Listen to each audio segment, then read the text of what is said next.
Okay, hello and welcome.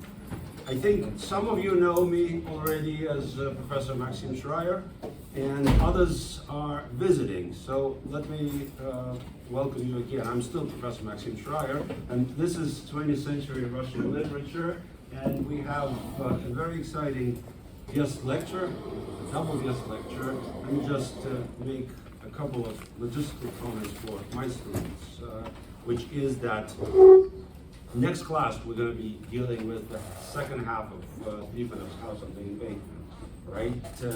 Also, I asked you guys to read a couple of short texts for today. They will not be on the final, but for your own edification, they are important. They are texts that have to do with some of the themes we've been exploring, specifically unsanctioned literary culture in the post-war Soviet Union, samizdat and samizdat, and also already casting a trajectory in the direction of immigration, right? Specifically in the case of German Brodsky. And we are about 2 weeks from the finishing line, and I think it's particularly timely that we fast forward, right? We skip over the remaining Soviet decade and a half. We're kind of now, say, in the late 1970s, and we look at what's happening in Putin's Russia. And I'm very, very happy to welcome our lecturer, my very good friend, Professor Brodsky-Krotkina, who, for sentimental reasons, let me start with that, is my former classmate from Yale, and when I came to the program that we both graduated from, Anna was a few years ahead, and she had the reputation of being absolutely stellar and also extremely principled when it came to questions of ideology, and I kind of walked in her footsteps. We've since graduated and became many things, including professors and also parents, but we still are very, very good friends. What you should know is that Professor Brodsky-Krotkina was born in Moscow and earned her undergraduate degree in art history from Moscow State University. She immigrated in 1972. So guys, when we talk about the very beginnings of what is known as the third wave of Russian immigration, this is really, really the very beginnings. And so Anna is not only a literary critic, not only a journalist and public intellectual, she's also a witness to the creation of a culture that we've all been beneficiaries of. She, after graduating from Yale with her PhD, she began teaching at Washington Lee University, where she is professor and chair of the program in East European and Russian Studies. And for over a decade after graduating, Anna devoted herself to the study of Russian literature of the 20th century. She did some of the best work on emigre autobiography. She wrote about Ivan Bunin, whom you read in this class, Vladimir Nabokov, whom you also read, also very important writer, Sasha Sokolov, whom we haven't studied. But here's where the story takes a very unusual twist, which is that in the early 2000s, Professor Brodsky shifted her focus to concentrate on the war in Chechnya and the rise of nationalism in Russia. And her work included analyses of Russian soldiers' war memoirs and war songs, as well as the plight of Chechen refugees in Europe. She worked with the Chechen community in France and has reported as a journalist on conditions there. And furthermore, since 2011, in addition to her teaching, Professor Brodsky-Krotkina has focused on journalism. She was for almost a decade a regular contributor to the Moscow-based Независимая Gazeta, and then since the invasion of Ukraine, she stopped publishing in Russia like many of us, and now is a regular contributor for principal Ukrainian newspaper, one of them, Zerkalo Tizhnya, and in that capacity she covers topics ranging from American politics to Russian propaganda. I'm also going to say that the way we've structured this presentation, Professor Brodsky-Krotkina is going to first speak, and then there'll be a brief response from our second guest, who is sitting over there, whom I will introduce later, Professor Boris Lanin from Adam Mickiewicz University in Poznań, in Western Poland. For now, let me just say that I'm very grateful to Professor Brodsky for having put together this brand new presentation, the title of which is The Breakdown of Empathy how Putin-Era Russian propagandists advocate indifference as a civic virtue. Thank you so much, and help me welcome President Brodsky. This sounded like a eulogy. Thank you so much for such a... We're getting ready for, you know, what comes. Yeah, I know, that's how it feels. Okay, so you heard that I dealt with literature in my lifetime, and now I work mostly as a journalist. And this presentation is going to be, in a way, a combination of the two experiences. I'm interested in the intersection between the text and politics, and the concept of empathy that arises, or lack of it, that arises when you read literature, and at the same time, the way it spills into politics, or the way politics spills into literature. It's sort of very much an interconnected theme. And I'm going to start with the terror attack in Moscow. It happened on the 22nd of March. I don't know, have you been following the news at all? Who has been following the news? No. Okay, for those who are not in the know, on the 22nd of March, a bunch of terrorists, ISIS took responsibility for the attack. So we know those ISIS-sponsored terrorists walked into a big spectator hall and killed quite a few people. It's always very hard to say in Russia how many exactly, but between 100 and 200 people were killed. And a lot of people were wounded, plus they started a fire, so people died in the fire. And it's particularly tragic because the United States and the Western allies warned Russia of the impending attack. Russia ignored it, Putin ignored it, and in fact publicly said that this is all just propaganda, Western propaganda to destabilize Russia. And in a few days, no attack happened, but it was a completely known fact that the United States warned Russia. For example, my friend said, we're not going to take the subway in the next week or two because everybody knew about that. So for a while, nothing happened, and then this terror attack happened. In fact, apparently American intelligence actually even warned Russian security forces that it might happen in this particular venue. So it happened.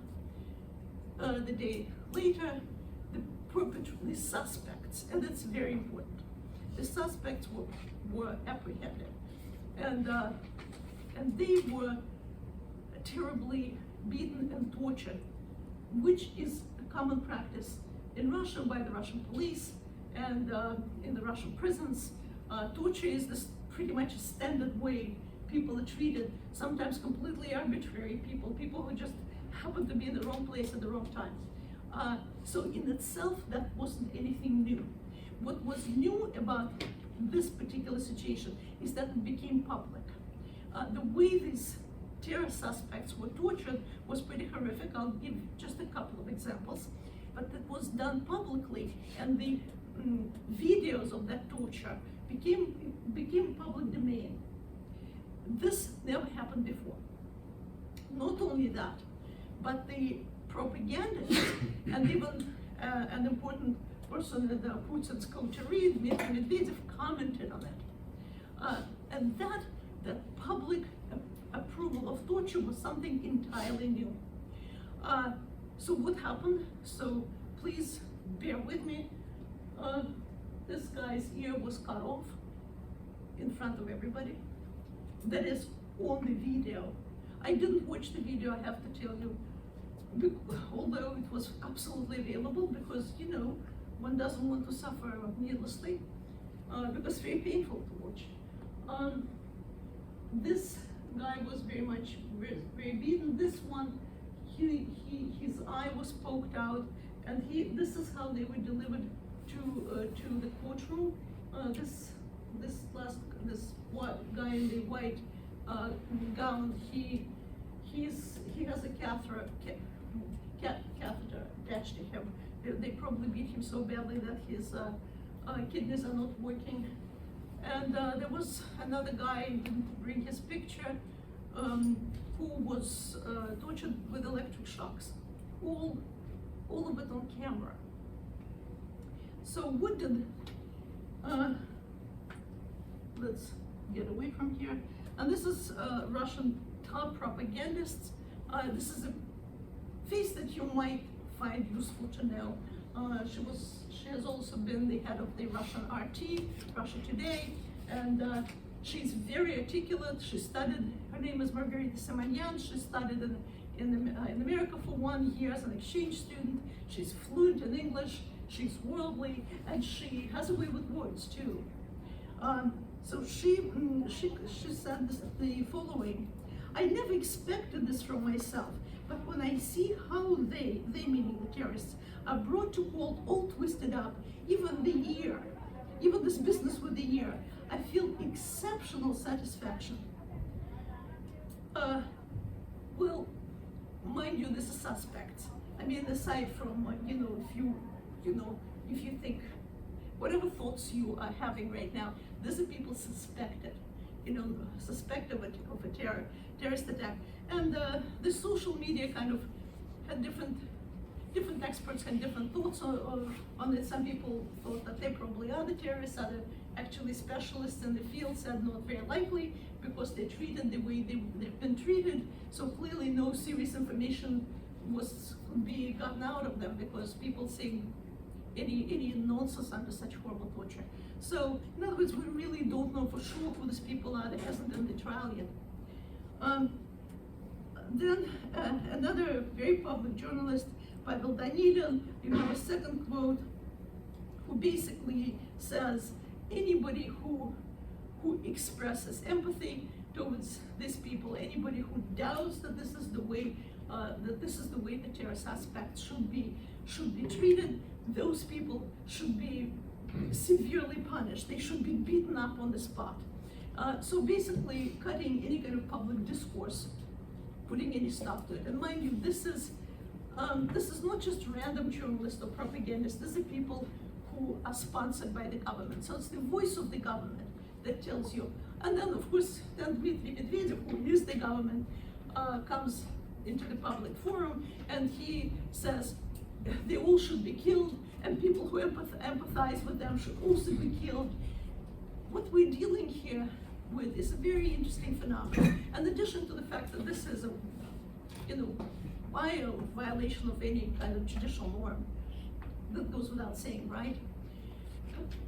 Its public aspect has something else. Of course, there is a huge component of instilling fear in the population. There's no question about that.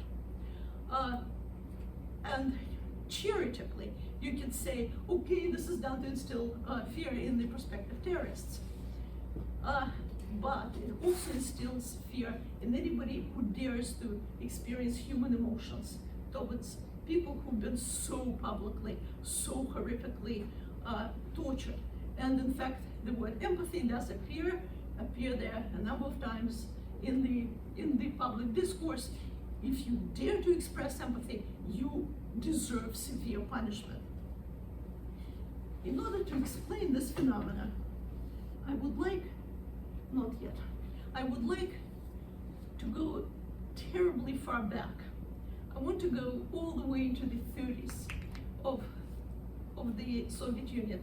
And the reason why I want to go so far back is because I can say that the people in Russia, and I'm judging the public reaction because I read social network, that basically people were more or less acquiescent. There was, of course, voices of dissent, but there was also a sizable amount of voices that, well, yeah, they deserve this sort of lack of empathy. And that cultural acceptance, and certainly political acceptance, that empathy is wrong, is not admissible, has very, very deep cultural and historic roots. And so we'd like to, yes, go all the way to the 30s. And why am I going to the 30s again? When the Soviet Union was first formed, there was the big idea of making a new man. Basically, the idea was like, we're starting from scratch. We completely, put away the history with all its horrible baggage of class distinction and social injustice. You know, we're studying completely new technology, new social order, and a new man. Now, this idea, I have to tell you, it's, you know, in many ways, it wasn't born in the Soviet Union. It's hello, John Locke. You know, the idea of tabula rasa, this is where it comes from. You can bring a human being who would be actually from scratch, because basically a human being is nothing but clay, and you can bring a human being in this rational way that would make a human being a reasonable citizen and a reasonable and useful member of society. So that idea of a tabula rasa was sort of the cornerstone of the idea of making the new man. And of course, here comes the idea of when do you start making new man? When the person is a child.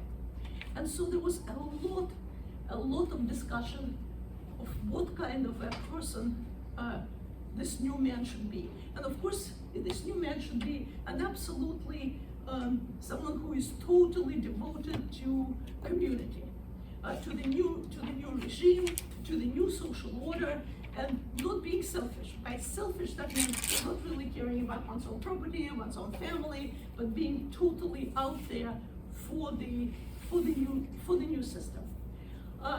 This sounds pretty abstract. A little bit more concrete. How do you do that? And time in the people, in the writings, and there were quite a few very prominent Russians who, Soviets, I'd say, who wrote about how to bring up a child. One of them was Anatoly Lunacharsky. I love his title, The Commissar of Culture. I mean, culture needs a commissar. You think about it, there's something actually glorious, you know. Culture is a part of the war. They took culture very seriously, Commissar of Culture. So he wrote that a new person must be ready to fight against enemies. So right away we have a sense of militarized society that constantly sees itself, you know, as surrounded by enemies, imaginary enemies, real enemies, doesn't matter. Enemies, it's us versus them, that's a huge part of it. And of course there's a great deal of the idea of party discipline. A person has to be disciplined, a child has to be disciplined, consequently this new person has to be disciplined, and God forbid he or she should not be a coward. I mean, I don't know, guys, how your parents brought you up. I would imagine, judging by myself, my children grew up here, that the one thing that we tell the children, be nice. I think that's a mantra of American upbringing, right? Be nice. Also, share. That's in the, you know, that's when you're in the sandbox. Did you ever hear, be brave? Don't be a coward. I said it's very low, you know, in the priority of, you know, of the upbringing. And also, what is bravery? It also has to be explained in many, many ways. So, Lunacharsky doesn't quite explain what is this bravery is, what the child should not be a coward. In what way? It's kind of left unexplained. Then we take another massively important pedagogue by the name Makarenko, and he gives detailed description of how a child should be brought up, and then he addresses parents almost angrily. Do you want your child to become a bourgeois, greedy and cowardly? Now, these are basically the pedagogue and the politicians. And now, let's go to the writers. The writer is going to be Zощenko, Mikhail Zощenko. A super, right now, his fame, well, has some peaks eclipsed. But during his time, in the 30s, in the 40s, in the 50s, he was one of the most read writers. And at least according, you know, to some major critics like Shklovsky, people read him downright in the public transit, you know, sitting on the bus or on the train. He was that popular. He was a satirical writer, and he satirized, the ridiculous aspect of the Soviet life, kind of minute, Soviet minutia, a little bit like in its genre, a teeny bit like today's stand-up comedy. I don't know if you're fans of stand-up comedy, but that's kind of was, you could say, a precursor of that. But before, in addition to stories for adults, he also wrote stories about, and that's by the way him. You can see he even has a slightly ironic smile. He wrote very, very famous stories about Lenin's childhood. Now Lenin, it's an important figure, right? We all know who Lenin is, right? Don't have to explain? Good. You never know, just in case. I mean, who wants to know Lenin? I'm sorry I won't live to see people saying we don't know who Lenin is and we don't care to know. Of course, the cult of Lenin was very important. There were Lenin's monument to Lenin practically everywhere. If you were right now in the Soviet Union, if this was the Soviet Union, you'd walk out of your building and guess what you would see? A statue of Lenin. You'd go to your cafeteria and guess what you would see? A statue of Lenin.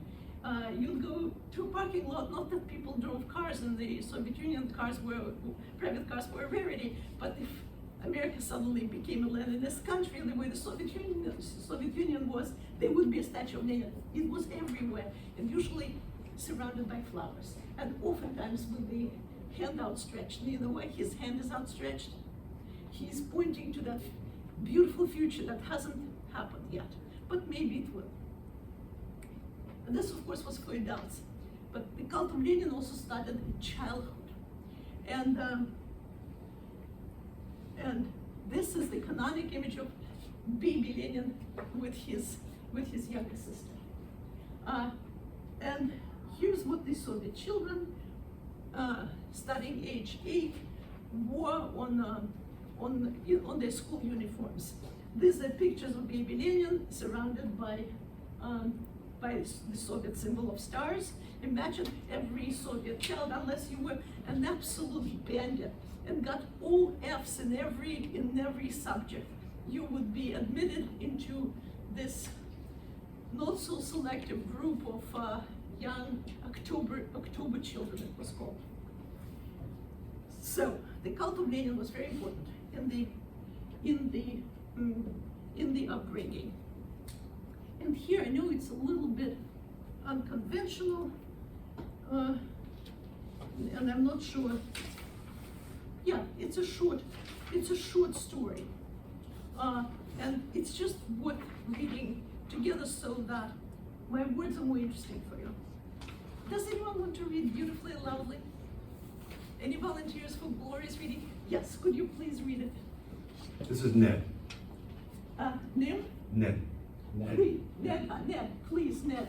But like gloriously, because it's about a hero. We should invite Ned to the podium. And mind you, you want to come, so your voice carries. And let me tell you that you don't criticize heroes, right? He's a hero. What the hero means, he's a Soviet hero, Lenin, big hero. What the hero means that he is above criticism. What he says is gospel truth. When Lenin was little, he was afraid of almost nothing. He would bravely enter dark rooms, didn't cry when scary stories were told, and hardly ever cried in general. His younger brother Mitya, on the other hand, was a very good and kind boy, but extremely compassionate. If someone sang a sad song, Mitya would burst into tears. He cried bitterly, especially when children sang the goat song. Many children know the song about the grey little goat that lived with his grandmother. In the song, it said that the grandmother loved the grey little goat very much and told it not to go into the forest. But the little goat didn't listen to the grandmother and went to the forest for a walk. There, grey wolves attacked it, tore it apart and ate it, leaving only horns and hooves for the grandmother. Undoubtedly, the song is sad, but there was no need to cry because it's just a song. It's made up, not real. Of course it's sad for the goat, but it was partly its fault for going into the forest without permission. Mitch's voice always quivered and his lips trembled when he sang the song with the other children. And when Mitya reached the sad words, "The grey wolves attack the goat," he burst into tears every time. Once the children gathered around the piano and sang the song. They sang 2 lines successfully, but when they reached the sad part about the goat going into the forest, Mitya started sobbing. Little Volodya, seeing this, turned to Mitya and deliberately sang in a terrible loud voice, "The grey wolves attack the goat." At this point, Mitya couldn't hold back and cried even more. The older sister scolded her brother for teasing Mitya, to which little Volodya replied, "Why is he afraid? I don't want him to cry and be scared. Children should be brave." Mitya said, "Then I won't be afraid anymore." The children sang the song again, and Mitya bravely sang it to the end. Only one tear ran down his cheek when the children finished the song, with leaving only the horns and hooves for the grandmother. Little Vova kissed his younger brother and said to him, "Now you're a brave one." Thank you. This was glorious. This was the best rendition. Honestly, it was great. Okay, so what's going on here? There are 2 games at once that are happening in the story. Of course, what is Zoshenko doing? Why is he writing this? He's writing this because Lenin's widow, and also his sister, they traveled around Russia and Russian schools, I mean the Soviet Union, I should say, and they gave the presentations about Lenin as a little child. Because, we knew that Lenin as a child, so that the children would start venerating Lenin very early.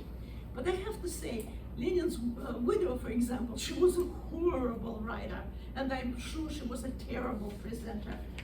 There's a great Russian expression, flies died of boredom. Well, flies died of boredom when she presented, I am sure. Massive fly death. And it was not effective. She even undertook writing her own little books, unreadable.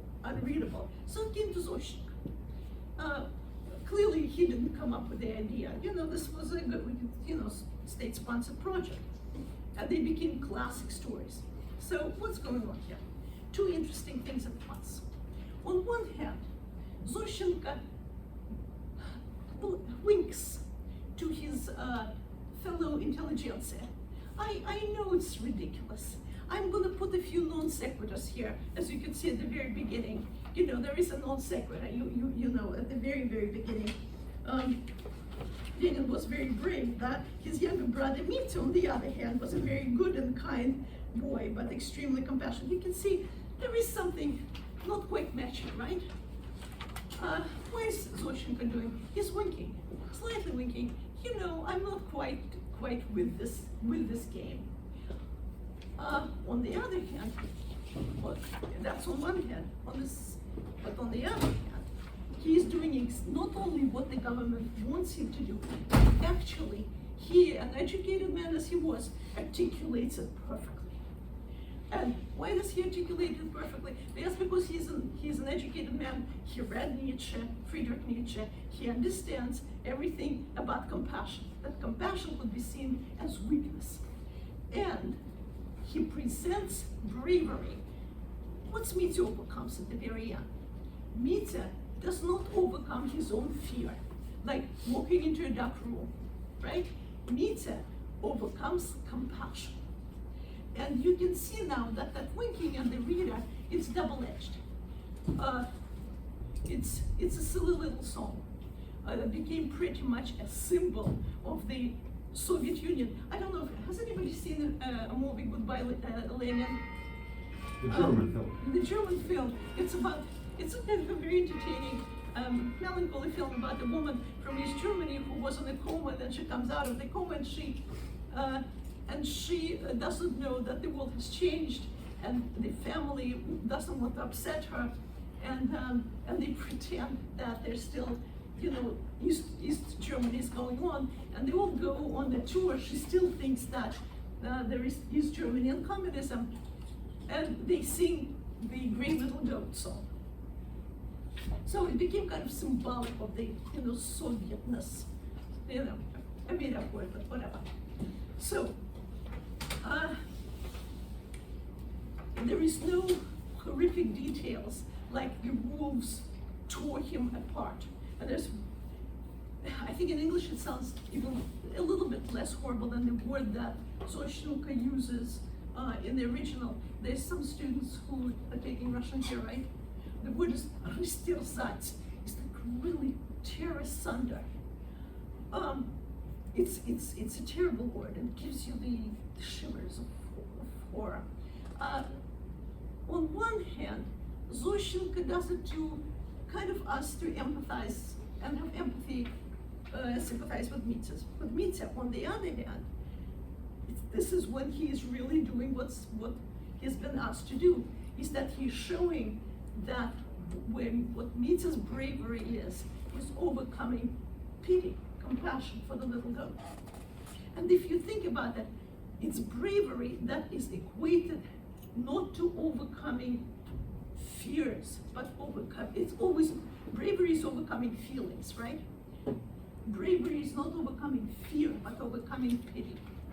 And that is a stunning idea, a very Nietzschean idea that absolutely became canonic. And, you know, in many ways, I think if you think about the gray little goat, and then you look at whatever is happening later, it's like your key to understanding of a lot of things that are happening in Russia.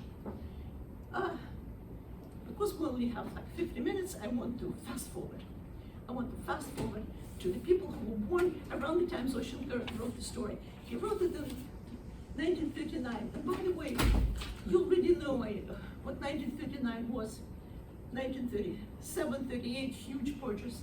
Zoshilka lost a lot of friends, critics, poets, artists. They disappeared, or they were shot, they were tortured to death. The details were not always known, but everybody knew in their gut what was going on. So imagine that this is a person who had to live, who had to write, who had to eat, to love, whatever people do. In order to do that, he literally had to overcome not only terror of his own fate, but also pity for others. So it actually was super, super important. It's in many ways, it's autobiographical in the most horrific way. Now, I want to fast forward. So this is a story written in 1939, and then in 1943, a writer by the name Eduard Limonov was born, just 3 years later. And so we're now looking at the generation that grew up with this narrative, plus of course the war. What happened to that generation? And by the way, Limonov is considered by many a very, very important writer, and a very famous theater and film director by the name Serebrennikov is making a film about him right now. It's going to be shown at the Cannes Film Festival. So it's not like I just pulled out some unknown name. No, it's a very big name. Let's look at Limonov. He is well worth looking at. You can see he thought he was as handsome as a Hollywood actor. That was his own estimate. And reasonably handsome. He formed basically a neo-fascist. It was called the National Bolshevik Party, which basically was a fascist party. That was, of course, late after the collapse of the Soviet Union. He was itchy to fight. It doesn't matter whom he fought in Yugoslavia on the Serbian side. That's him in the uniform. And here, I love this picture. And here he is at the demonstration of his National Bolsheviks, and they're basically neo-fascists. There's nothing for it. And interestingly enough, he was forming his party together with the guy by the name Dugin. Maybe some of you heard of him. He is a Russian ideologue, kind of. Putin loves him, suffices to say. And he's also a friend, was a friend with a writer I'll mention later, also kind of a fascist writer. But you can see the gesture, the black uniform. I mean, it's all, it speaks for itself. So, I want to go into the 80s. Limonov emigrated. God knows how he managed to do that. The story of his finding himself in the United States is kind of covered, shrouded in mist. He wrote a very famous novel, That's Me, This Is Me, Eddie, and it's basically an indictment of capitalism, interestingly enough. But he was a clever guy. The novel ends with a very famous scene of homosexual sex, and this way it became kind of an interesting thing for the liberals, and so people didn't know how to peg him as the result. It was a clever move for whatever reason. And not just any, with a black man. Yes, with a In New York. Yeah, with a black man in New York. A very clever move, because charges of racism just flew out the window, charges of bigotry were automatically erased, and everybody said, and for Russia it was very new, and so everybody said, wow. And that was the response. I can be more articulate about it. No need, that is, to be more articulate. I could be, but no. So, in the early 80s, he left the United States kind of disappointed in capitalism. And he went to France, and in France, he wrote a trilogy about his life in the Soviet Union, his childhood, his youth, and I want just to talk about his teenage years. And that is actually, I will talk a little bit about this cover. It's an interesting novel. I like the story about the little goat. We cannot read the novel here, so we'll just have to read just passages. It's what is known Bildungsroman, which means this is about the education of the young man. The story takes place in the city of Kharkov, and Kharkov, as you might know, is in Ukraine.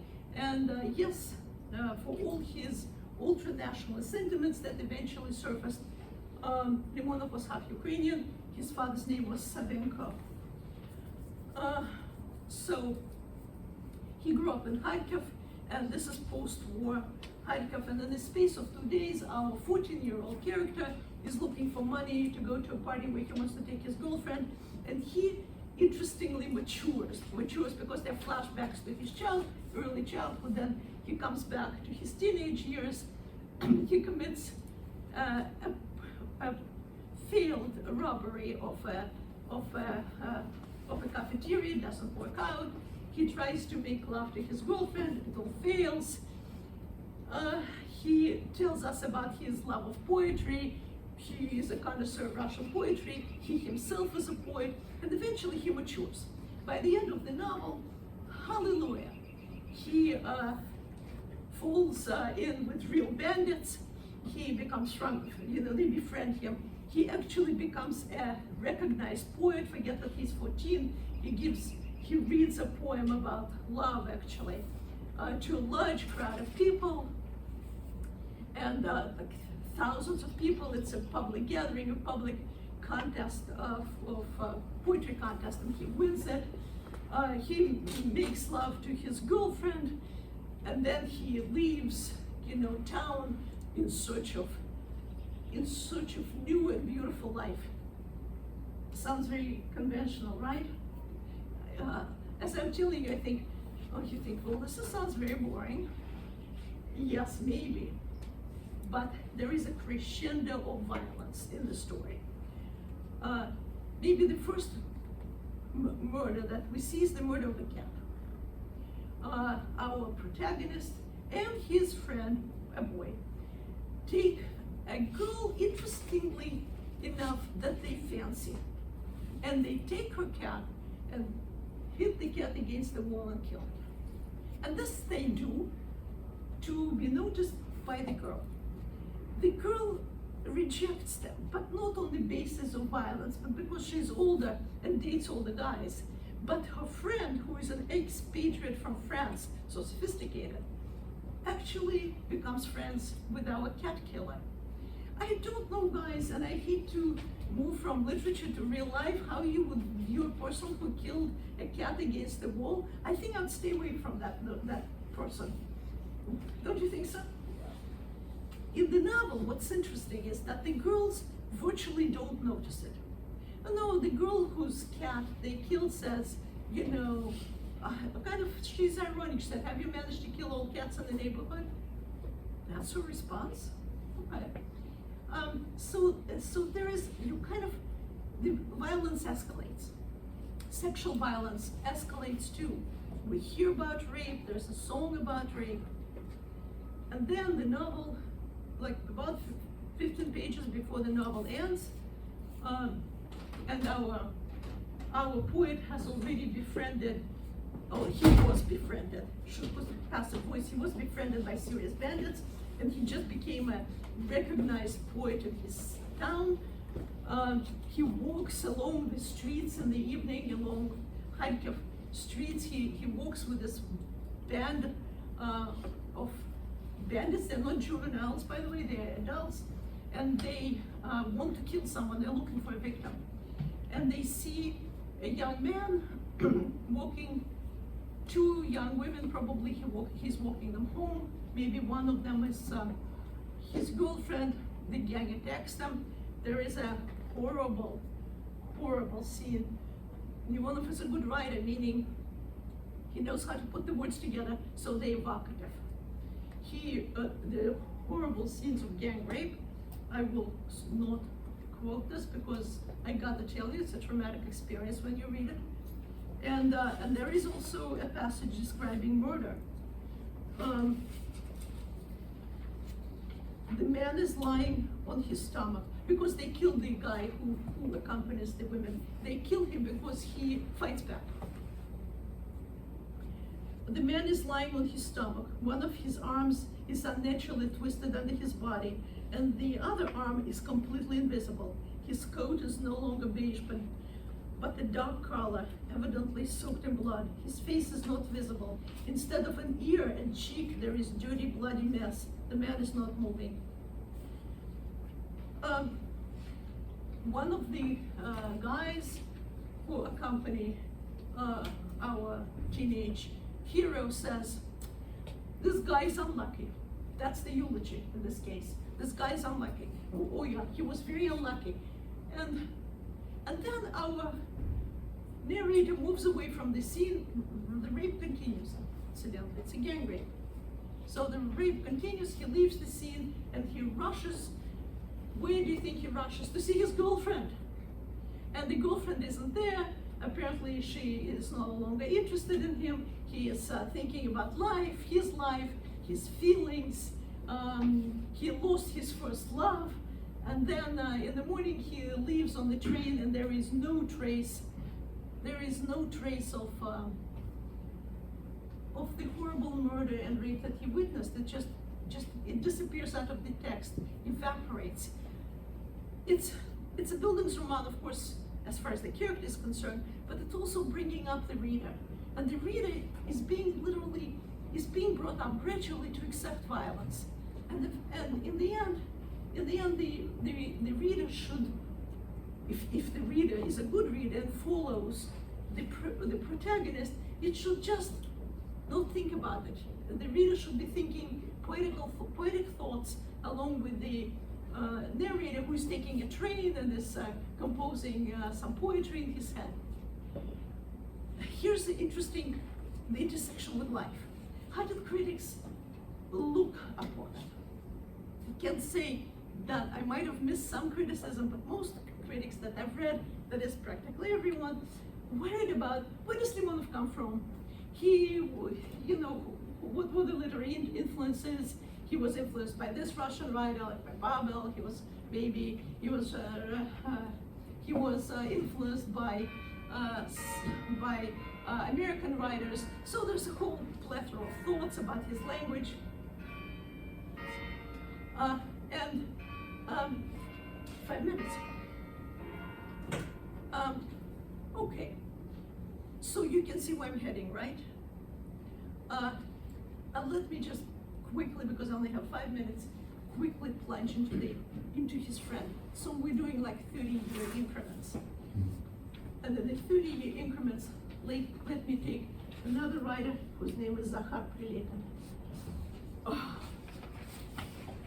This guy also, like Limonov, who participated in the war in Yugoslavia, This guy participated in the second war in Chechnya. The war in Chechnya, just let me show you the pictures. This is what it looked like. This is Grozny. Do I have to say more? I only have 5 minutes. This is how the war was fought. These towns were leveled. One big city of Chechnya will turn into rubble along with its inhabitants. It's very similar to what's going on in Ukraine. Here is what is going on in Ukraine. Could you tell the difference? I wanted to say one more thing about Limonov, that you can see that not every reader bought into this. For example, the person who did the illustration for the book was stunned by this very scene, and it's on the page. And by the way, while the critics ignored it, the common reader, and I read forums, where people, online forums where people express their opinions, and people said, well, I read commentary. I loved the novel till I got to the rape scene. He lost the reader because there was too much in your face. And here we have Lipin. I'm afraid I am out of time, so let me just say this. Because you have the quotes and they're completely horrific. What happens, and you can read them, not for your pleasure, but for your horror later on. Prilepin does an identical thing, but very, very successfully. In his novel about his experience in Chechnya, he describes a war crime. Basically, he and it's also a semi-autobiographical. Semi, because we don't know where the truth is. And, it's not like he's promising us to tell us the truth and nothing but the truth. His gang of soldiers see 6 Chechen civilians, and they treat them horribly. They beat them. Our narrator steps on one man's head with his military boot, which is a complete horror. You can actually kill a man this way. And then they see a truck that is speeding towards them. They start shooting, and yeah, there's also civilians. They kill civilians again. So they don't know what to do. They bring the first bunch of civilians and they shoot everyone. And then our narrator, unlike Limonov, this is very similar composition. Unlike Limonov, he also goes home and he starts musing about his life, about the loss of life, about this and that, and then he moves on about how much he loves his dog. And here, the critics and the readers bought into it. Everybody fell for the narrator because he's so poetic, because he's so complex, and the Chechens are presented, basically as objects. It's those anonymous other. That's a classic. But what's interesting is the reader's response. The readers do not concentrate on it. They don't think about it anymore. They glide over it. They completely block empathy. And maybe it's easy for them, but I personally knew a Chechen woman who lost her husband just like that. He was in a truck. He went to pick up his uncle in Grozny, in the city that was so destroyed, this one, and he never came back. And when I read this, I thought, this is how my friend's husband died. But this kind of empathy, the readers glide over. They, by the time of Prilepin, they've absorbed this idea that empathy is not a worthy feeling. And what I just want to say at the very end, that of course, empathy is the glue of society. What's empathy is when we imagine ourselves in the place of other. That dictates a lot of rules of society. It dictates legislation. It dictates the way we treat each other. And of course, when you don't have that, you have a major collapse of humanity, basically. And then you end up having this. And that's what the country is doing. And very, very few people protesting, some do, but not many enough. I think I'm out of time. Square. Thank you so much. And this was incredible because it was covered so much, including some of the terrain we covered in this class, because we were recently talking about 1946, of course, right? And the vilification of Akhmatova and Zoshenko. So you guys have a sense of that. And so I'd like to invite Professor Boris Lanin to offer brief reflections, and then I hope we'll have a little time for questions. Let me introduce him. What is very interesting, because we've talked a lot in this class about the paradox of Russian culture, that is hardly a transparent term, right? It always conceals a depth and a multiplicity of identities, cultural, religious, geographic, and Professor Lanin is really an encyclopedic example of that. He was born in Baku, in Azerbaijan.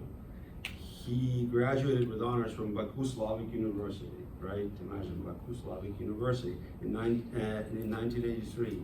After mandatory service in the Soviet Army, he served in the Soviet Army as already a university graduate. He received a number of advanced degrees in philology and literature. In 1994, he obtained the doctorate degree, which is the highest advanced degree in the European university system.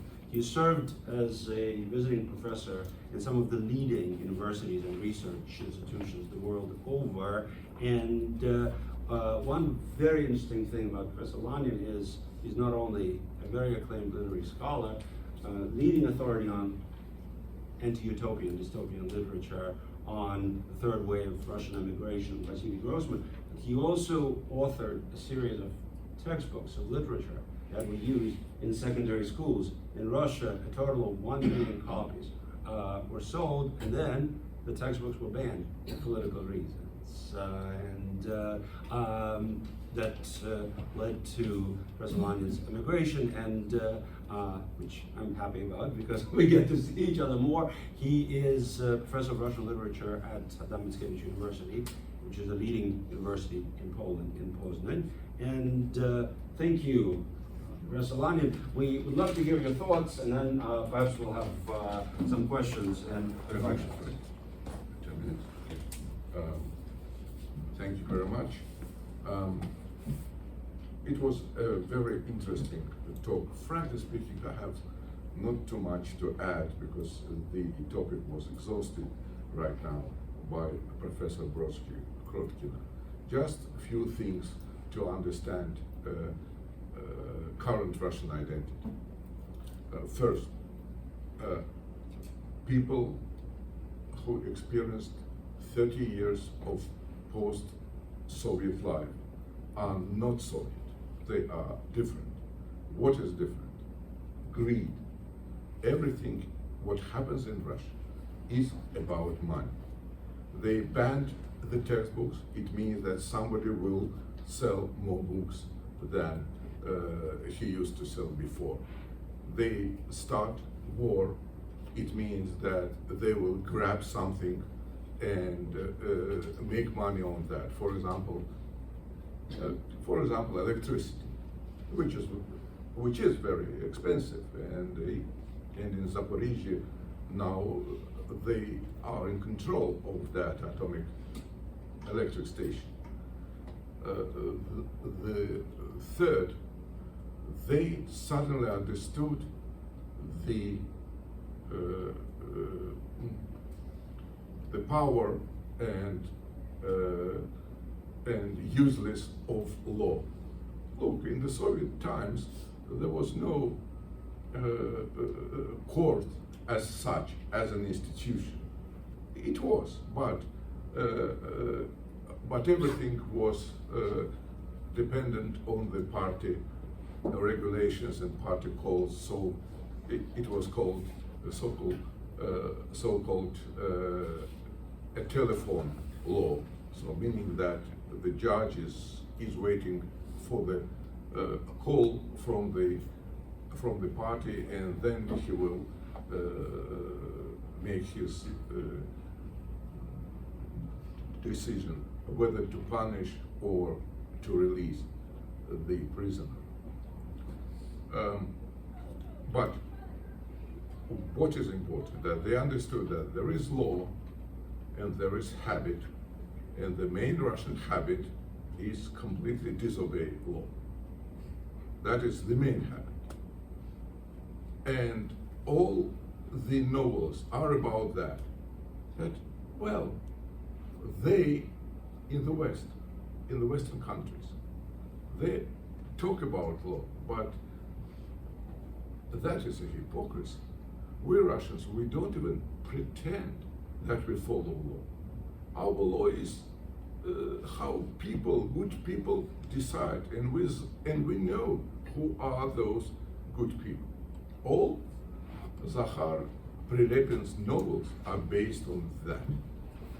And early Eduard Limonov was against that.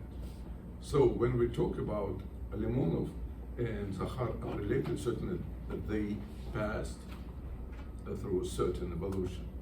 Zakhar Prilepin was Limonov's captain, like in gang, like in a real gang. He was his captain. He was a rebel. He used to kill the policemen.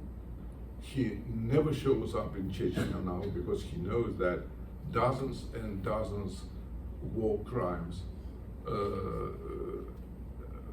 had been committed by him.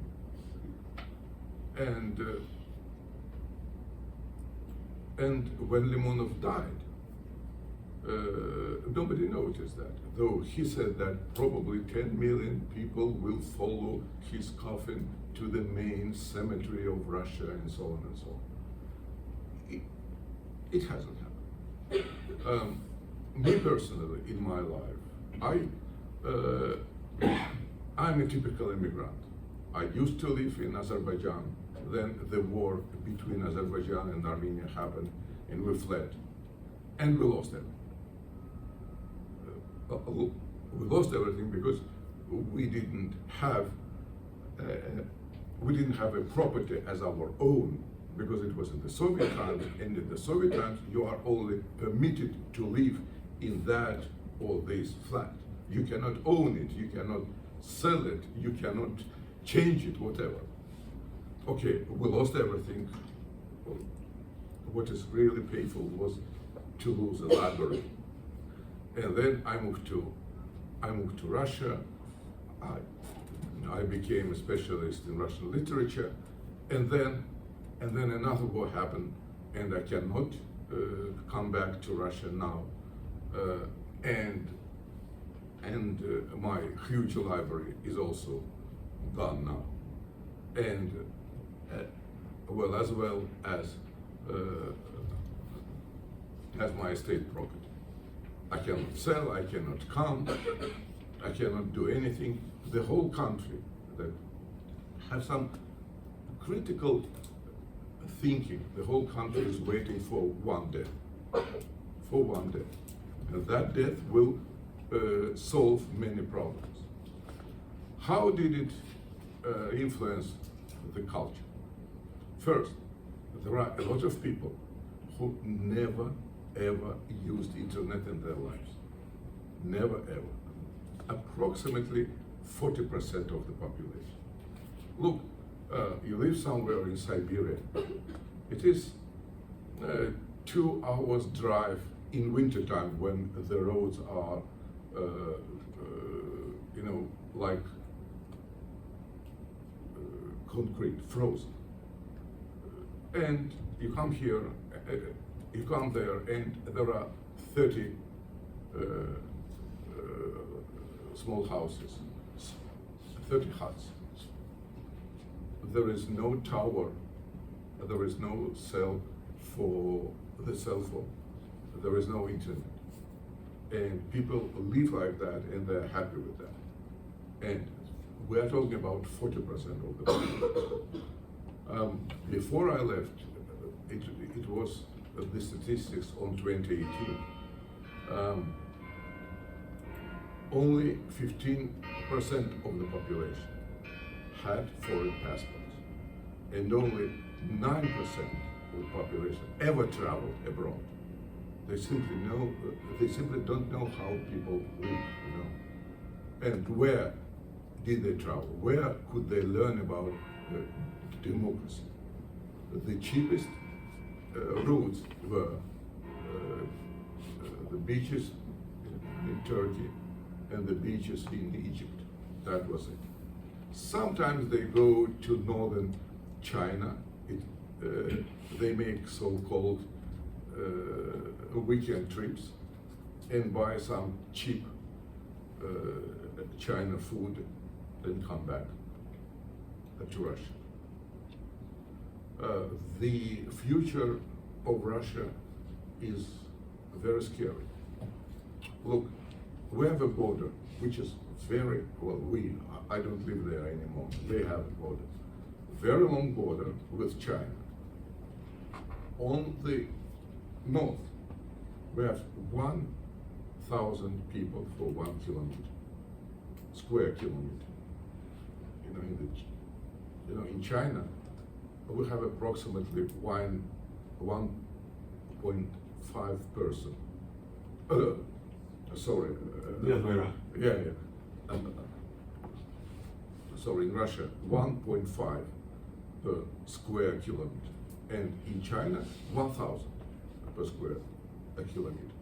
How to protect that border? That border is unprotected. There is no any technical equipment to control that border. They don't need army to conquer South Siberian regions of Russia. They simply cross the border and stay there. They marry Russian women. They live there. They get children with mixed identity, and it happens for 30 years already. For 30 years already. Then, how do they get information? From TV. There are 6 state channels. 6 state channels. They are overfed. The salaries are higher than salaries of the anchors of CNN or ABC. Everybody knows those people. Nobody can even criticize them. Those people are untouchable. So it was very good to show the face of that Margarita Simonyan, but also Vladimir Solovyov, the person who is called Artyom Sheinin, and so on and so on. So they are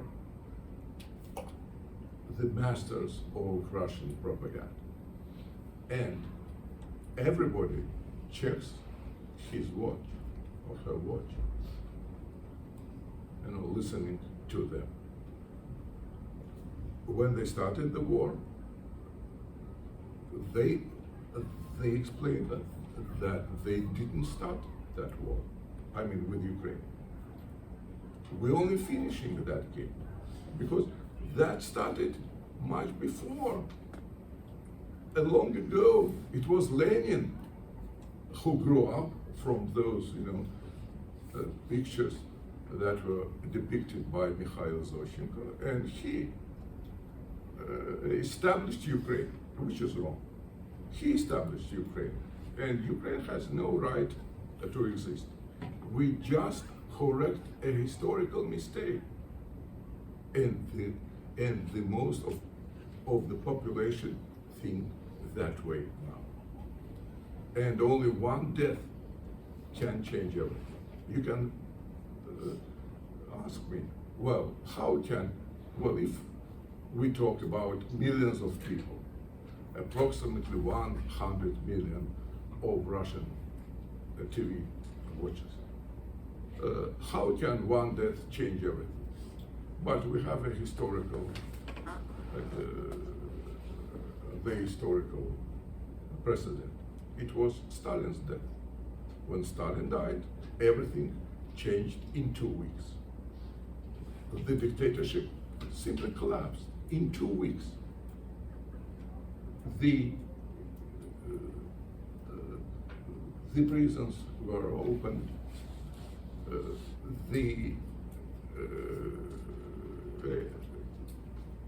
The military elite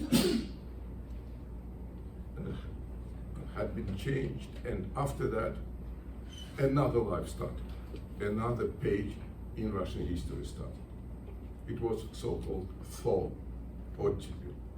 It was moving slowly, like Lenin used to say, one step ahead and two steps back. But nevertheless, it was kind of movement. What is going on now? They work on the main discourse. It sounds like kind of Cartesian discourse. Whatever we Russians do is right. Is right. It is not for discussion. We had a speaker of the parliament, General Gryzlov, who said once, look, don't argue with me. The parliament is not for the discussions. And for them, the country now is not for the discussions. This is only to listen and to obey. And the whole culture moved now to immigration. The most famous Russian writers, Vladimir Sorokin, Lyudmila Ulitskaya, Svetlana Alexeyevich, who previously lived in Belarus. And Belarus just copies Russian laws and Russian attitude towards the freedom of speech and so on and so on. Dmitry Gluchovsky, who is one of the most popular Russian writers now for the young generation. They all moved. Who remains? Zakhar Prilev. Now his books are everywhere. Now he became a beneficiary of this new state of things. By the way, he served in so-called Russian special forces, and he reacts instinctively. He doesn't think too much. He simply beats his literary critics. If you didn't like his book and you wrote about that, be sure he will find it. And this is absolutely new for Russia. But everything depends on the main motto. We, the Russians, are always right. Watch what we are doing. What you get from internet, any information from internet, from TV stations abroad, from telegraph, it is nothing. It doesn't matter. It's all lie. It's all lie. Just one example. We had a member of municipal parliament, some Gorinov, who said, well, we cannot arrange children's holidays while war is going on. Because he used the word war, he got 7 years of imprisonment. Next day, Putin said war, but that Mr. Gorinov, he hasn't been released. He is still there. 2 years passed, and 5 years to stay. I don't need time. The first wave of Russian immigration happened after the October Revolution of 1917. And that was a tragedy because the writers moved to other countries and the readers moved after them. But what happens now is much worse. Everything moved. Everything is upside down. The Russian language, which was the same after the first wave of immigration, now the Russian language itself is corrupted. And it is not Orwellian double thing. It is different. You cannot say the word explosion. It is prohibited. Loud sound. there are no explosions in Russia. Loud sound. No. And we cannot say war. It is a limited military operation, even not combat, even not campaign, and so on and so on. Even the Russian language is corrupt, but there are always people who are ready to support these changes. Why? They're paid. The greed became a very important motivation. You know, in the Soviet times, there were people who were poor and who were doing well, but nobody was super rich. Now you can become super rich. You can buy villas in Italy. Not now. Now only in China. Sometimes in Turkey. But you can buy a plane. You can buy, 10, 20 cars. No problem with that. And people understood that this is absolutely different way of life. That we live like real Russians should live. And that is the corruption of the whole national spirit. And time will pass. It is not forever. You know, the Russians is a nation that is very flexible. There are no national ideas except of this. We are always right. We do what is needed to the mankind. We are chosen by God. We Russians, not Jews, we Russians are chosen by God to show the example to the whole world. And that is how Russia lives now. But everything depends on one death. Everything depends on one man. Here I will stop. Thank you so much. So, Professor Brodsky, please just come to the podium for a minute. There's a lot to chew on, people, and I think it will take us more than one class to come to terms with a lot of the things that we learned. In a sense, we heard a detailed analysis of culture that takes us from the Bolshevik Revolution all the way to the present. And then we heard a riff on the state of affairs in Russian society, post-Soviet. And there's a lot to think about. I'm so grateful to Professor Brodsky-Krotkina and to Professor Lanin. Let's give them a round of applause. And folks, we will debrief on Tuesday, and then we will pick up on the second half of Indifference. Which, by the way, let me just say one other thing. Indifference actually in the House on the Embankment also deals with some of the questions that were addressed today. Specifically, how there is, of course, the deep stratification of Soviet society with the Soviet upper middle class, the Soviet bourgeoisie, and the erosion of basic ethical norms.